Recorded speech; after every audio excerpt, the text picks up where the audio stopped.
Yes, thank you. Um,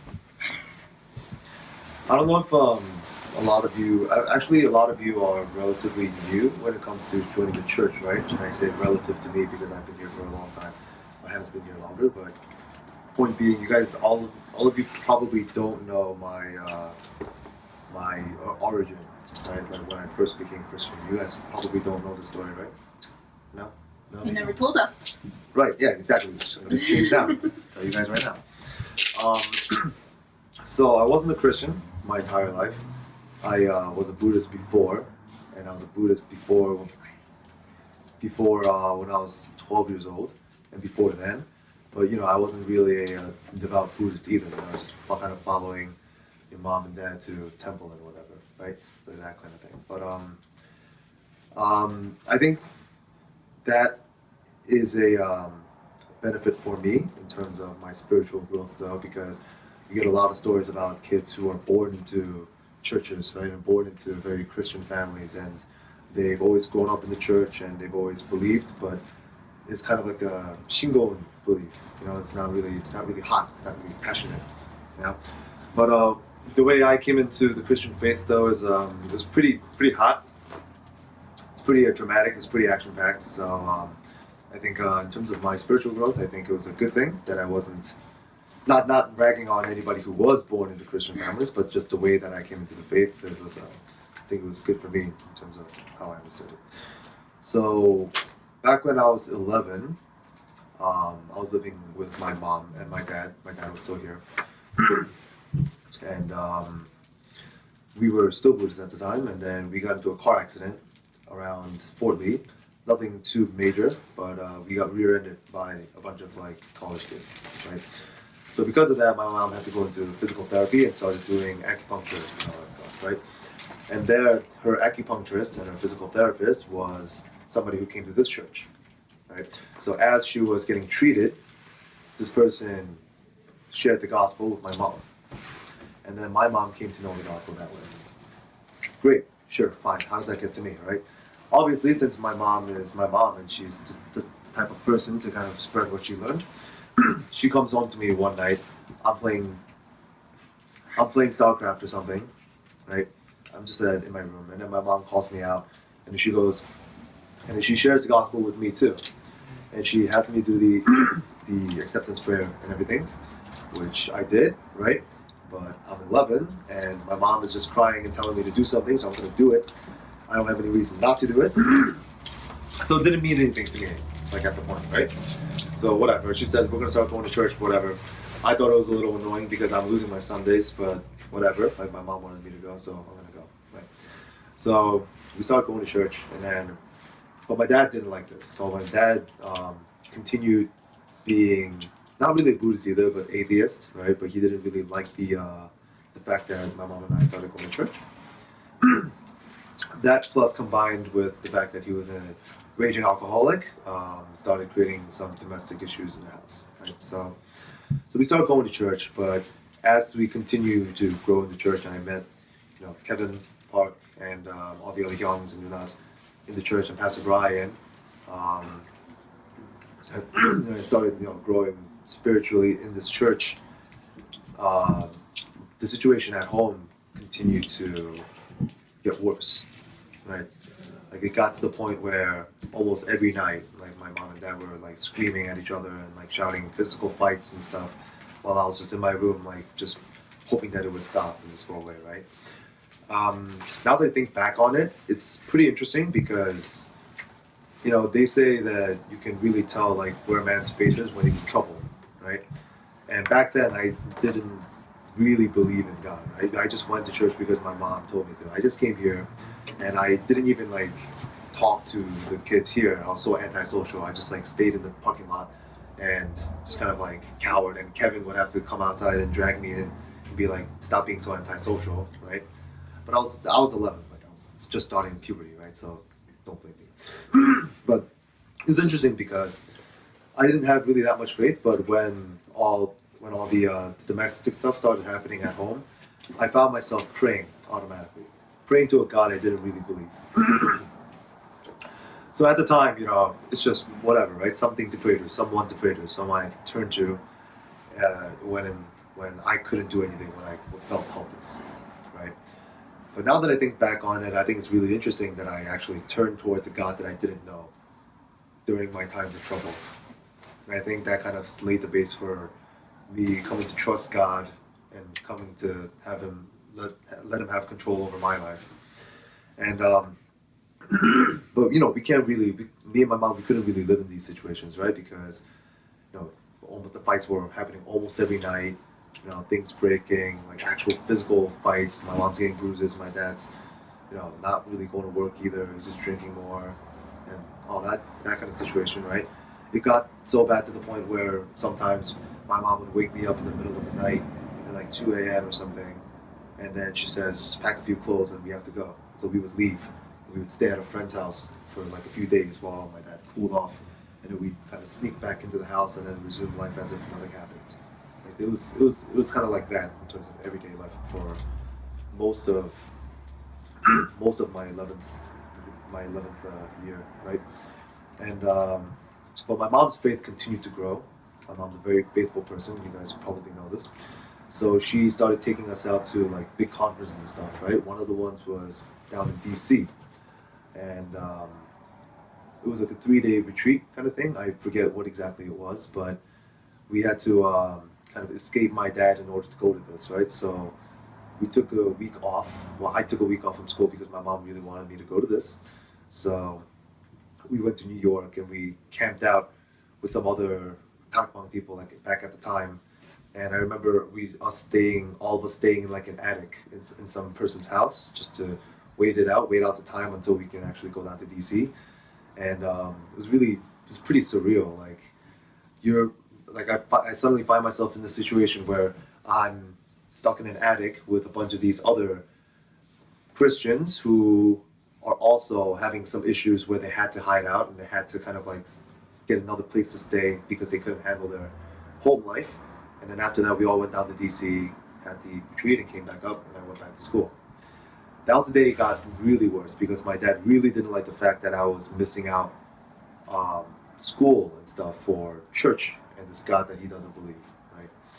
So that's when it started getting really worse, and it culminated when actually culminates a little bit later, but it got worse to the fact that he starts calling me out now instead of just you know physically abusing my mom. He starts calling me out now, and at first he didn't really hit me, right? But at first it was more psychological, mentally, right? Kind of just sitting me down and kind of staring me down for a bit, and and then later on it got a little bit more physical. I'm not really going to go into the details, but it kind of culminates up to the point where like he would take a knife from the kitchen, right? And then he would have me sit down and there's a table between us, and then he would stab the knife into the table and then ask me like, "Who is your father?" And then at that point, I could just say "you," right? Because I have a knife in front of me. But again, like when I said before about how I automatically turned to pray to a God I don't know, I looked up to the God I don't know and I said "God" for whatever reason. At that time, it was for whatever reason, right? But from like retrospectively, it's obviously the Holy Spirit, right? That's telling me, my father is actually God and stuff. But my dad really hated that, so he took a swing at me with a knife, which I dodged and ran into my room and closed, and it kind of like hit out there. It's pretty action-packed, the story. I'm not really going to go into too much of the physical details, but it everything culminated up to when I was 12 years old. My 12th birthday, actually. That was the night when I thought my dad had finally killed my mom. I was in my room and like fighting outside again, and then I heard a scream and then silence, and then I heard like crashing, like something shattering, and then I kind of peeked outside and I saw my mom on the floor with like a vase shattered around her head, right? And my dad's just on the computer, like smoking a cigarette. That was when I thought he actually killed her. So I panicked, and then I ran into my room and got my phone and called 911. This is after a year of living like this, right? So I finally called 911. They come and they arrest him and take him away, and when that was happening, when they were taking him away, I'm not proud of this. I remember screaming at him because I was like crying, right? I was a mess, I was just screaming at him like, I'm not going to repeat anything I said, but it's some nasty stuff that I was saying. I'm not proud of that. But and then after that, he got taken away. They separated, and then now I live with my mom. Like, we moved a few times, and then my dad eventually got deported back to Korea. So that's kind of how I crash landed into Christianity, right? Because all I detailed right now is kind of like the negative points, but side by side, right, with every negative point, I came to learn more about God because I needed to, right? I needed to know about this God that I didn't know, this Jesus Christ who I didn't really care about. Like, why was I going through so much suffering for this guy, right? And I could have easily just said no to my mom, right, and just not gone to church and stuff, but for some reason, right, by the invisible force of God, I came to study a little bit harder, go to a few more events, like talk to church people a little bit more, and listen a little bit harder in church and kind of understand why I'm going through all this, what's going on to my dad, how my mom is getting so much strength, because she took a lot more of the abuse than I did, right, and yet she's still going strong. She's pretty incredible. But yeah, so that's kind of how I came into Christianity, right? And it was a pretty dramatic introduction to it, right? Because not only do I get like a first look at kind of the core concepts and of the things that are important, like prayer and stuff, right? Because I was praying all the time back then, just because I was just so stressed out and scared at the time, but also because I got to see Satan first look, right? Front row seat on what Satan can do to a family, what he can do to a person, right? And it's really scary because you hear about this all the time, right? Like broken families and Christianity, whatever, but it never really hits home until it starts happening to you. But then once it does happen to you, it's kind of a blessing in itself too, because you learn a lot about yourself. You learn a lot about where your mind turns and where your faith turns when you're in trouble. And I don't regret it. Like, I don't regret anything that's happened to me, because it's all helped me grow very explosively to the point where I'm at today. Through that, I came to invest a lot of my time, my effort, my being into church, right?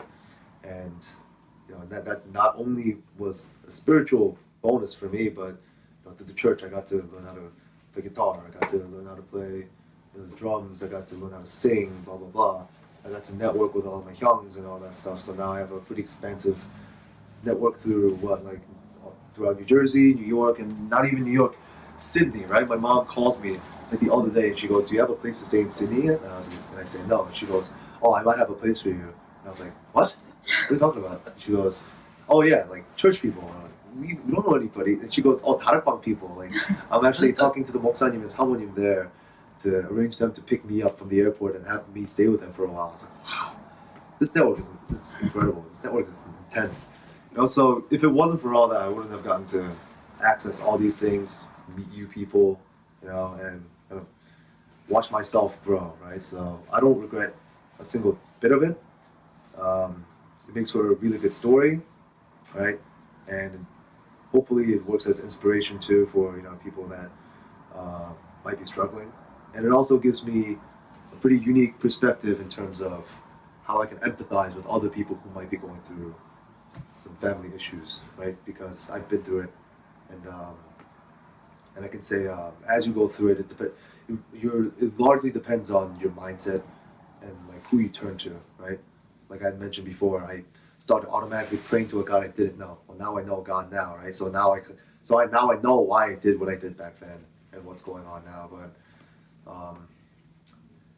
yeah, I think all that was really good for me, and it got me pretty rock solid. And now that I am pretty rock solid in terms of career, growth spiritually, like in the church and whatever. It's time for me to get out there to the world and start helping other people out. So that's my background. In terms of how I came into Christianity. That's awesome. Second part. Questions? part 2? I thought that was part introduction. Yeah, background. That means the. Oh, just testimony to my introduction to Christianity also. Oh, Oh, okay. Okay, so how is your current walk with God? Very stable, very stable. Like I've learned a lot of all the concepts of prayer and all that stuff. So now it's more of how I can apply what I learned on a continuous basis to my everyday life. Right. Every time I pray in church, you always hear me say, "Help us apply it to our everyday lives." Right. Because listening to messages and listening to ideal stuff, right, is all well and good, but it doesn't mean anything if we can't experience it personally, like in our daily lives, right? Sure, like 유광수 목사님 will say, be the top 5%, top 1%. That's great, but if you can't apply it, if you can't personally experience it, it means nothing, right? It doubly means nothing because if you can't have it, then you can't show other people you have it, and then how are you gonna give glory to God through that, right? So can you give us an example of one aspect of walking with God that you experienced, that you did apply, or that you experienced personally, rather than Hyunwoo?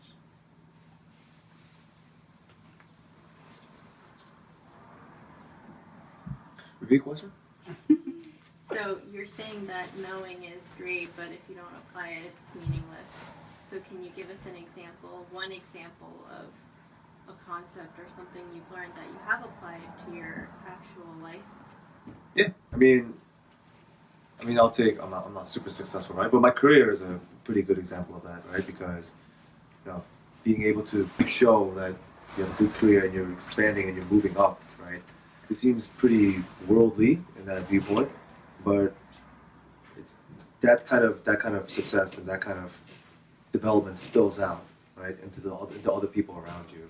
So like at work, it's very well known that like every Sunday like, I go to church and stuff because it came up in my interviews too. Like, what do you do in your free time? Oh, this was also back then when I was doing a little bit more for church. But I'm very heavily invested in the church. Sunday nights I go there and I've learned how to do this and that there. I've held a number of leadership positions in the church, all that stuff. So people at work know me as a very avid churchgoer and as a good Christian, like already, right?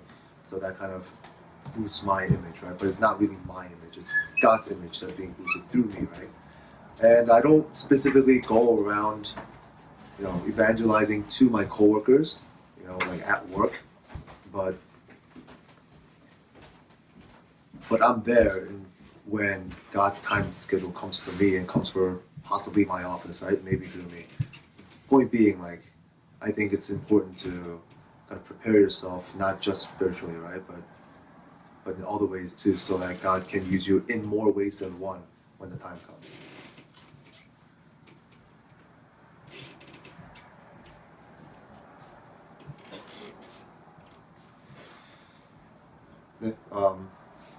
Questions or? Okay. Well, if we don't have any more questions, 목사님, could you pray a prayer of blessing over the note and also close our session Okay. in prayer? Yeah. Let's pray.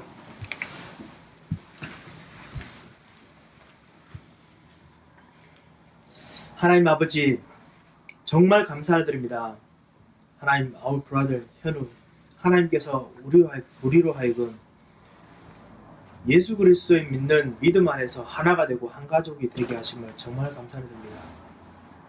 그리고 현우 통해서 정말 하나님께서 어떻게 사람들을 콜링하시는지 그 놀라운 하나님의 능력이 무엇인지 보게 하심을 정말 감사드립니다. 전능하신 주님, 우리 현우에게 주님께서 성령의 충만함을 더더욱 부어주셔서 하나님의 사랑이 더더욱 넘치게 하셔서 하나님께 주시는 그레이스가 날마다 현장 속에서 점점 보이도록 주님께 더 은혜를 부어주셔서 현우로 하여금 정말 하나님이 살아계시고 예수가 그리스도이시며 그리고 지금도 사람들을 구원하시는 참다운 능력의 주심이 증거될 수 있도록 주님이 은혜를 베풀어 주셔서 현영제 통해서 주님께서 약속하신 말씀의 응답이 계속 이루어지게 하시고 그리고 살아있는 하나님의 기도 응답 통한 말씀의 현장의 응답들이 계속 일어나게 하시며 주변 사람들 통해서 개인 하나님께서 부어주시는 참다운 힘과 그리고 만남의 축복과 그리고 교회 가신 것들이 이루어지는 성취의 축복이 보여지게 하여 주옵소서. 하나님 특별히 이 현우를 통해서 가지고 있는 그 라이프타임 고울을 주님께서 아시오니 주님께서 참으로 하나님께서 가장 쓰시는 그리고 교회에서 가장 필요한 일꾼으로 세워지게 하시고 무엇보다 이 렘넌트 무브먼트의 중요한 모델이 되게 하셔서 모든 렘넌트들이 참으로 현우를 통해서 귀중한 전도의 기회를 전도의 축복들을 발견하고 보게 하여 주옵소서. 하나님 몇 년 동안 현우를 보지 못할 일들이 생겼습니다. 하지만은 우리가 스피릿은 하나가 된다는 걸 주님께서 아시오니 주님께서 현우에게 그곳에서 새 힘을 주시고 그리고 새롭게 배우는 일들과 그리고 앞으로 해야 될 모든 일들 속에 챌린지 속에 주님이 능력과 은혜를 더하여 주셔서 현우를 통해서 정말 그리스도를 주심을 진심으로 감사드립니다. 우리와 함께 하시고 우리와 같이 인도를 하시며 같이 고통받으시며 죽으시고 다시 부활하셔서 새 생명을 주시고 그리고 그리스도를 증거할 수 있는 자리까지 오게 하신 주님께서 여기 있는 우리 브라더 시스터에게도 동일한 은혜를 부어주셔서 역사하실 것 믿고 감사하며 예수 그리스도 이름으로 기도합니다. 네.